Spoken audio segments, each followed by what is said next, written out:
Okay, this is video journal number 3 for excellence in professional practice. This is an interesting one because it covers such a broad spectrum of what we do as educators and especially as educational leaders. The professional learning environment for students and for teachers is so crucial. I feel like that largely comes down to a cultural piece. You put in the structures, the routines, the practices, and the perspectives and attitudes, more importantly, of excellence, of always striving for excellence, of being student-centered and always growing.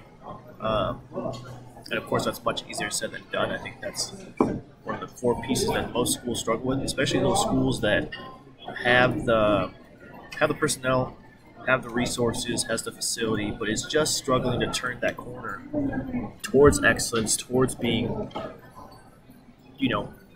completely equitable, efficient, and effective. It's typically a culture component.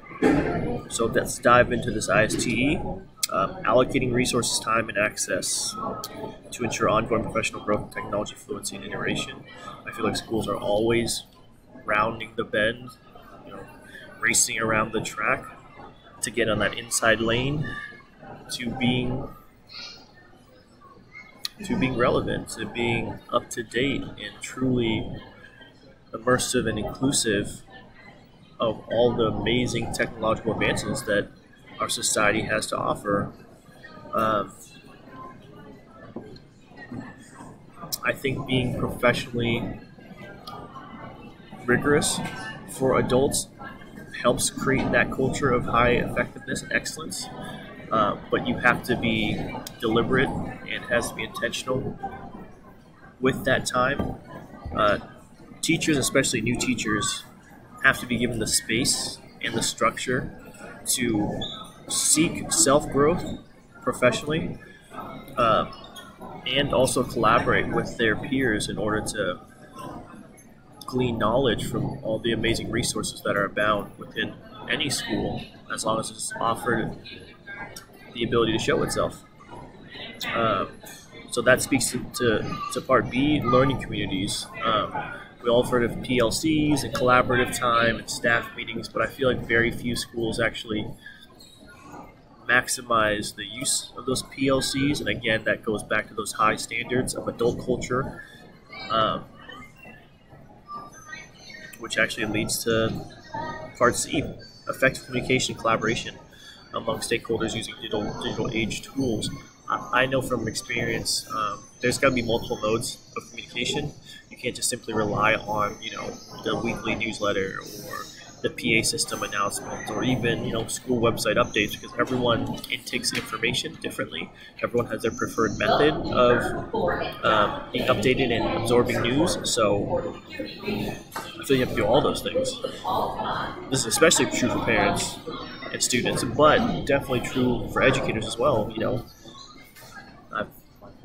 One schools I worked at traditionally, originally only relied on email to update staff, and we were not getting the level of participation. People showed up to meetings not knowing what was going on. People didn't arrive in meetings. People didn't understand objectives. It was just an uphill struggle for the entire year to try to get everyone on the same page, right? Even reading the same book, it felt like. So we realized we were using email to communicate, and although we had our staff email, it was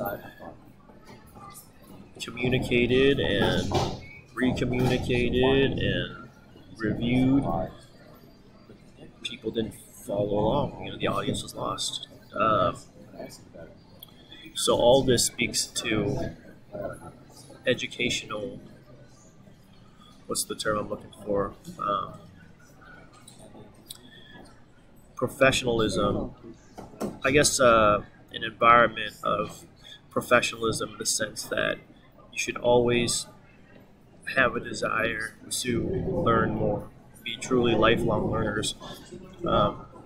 Education as a field is such an evolving landscape all the time. Exponentially, it feels like that something that is in last year, there may be literature and research to find out, well, hold on, that's not as effective as we thought. Case in point, growth mindset and grit were huge terms for the last 2 or 3 years. A ton of educational research has been poured, and not just research, practices poured into trying to improve and increase grit and growth mindset in students. But now we're finding out that both those terms and concepts are just smaller pieces of a larger puzzle when it comes to resilience as a whole, right?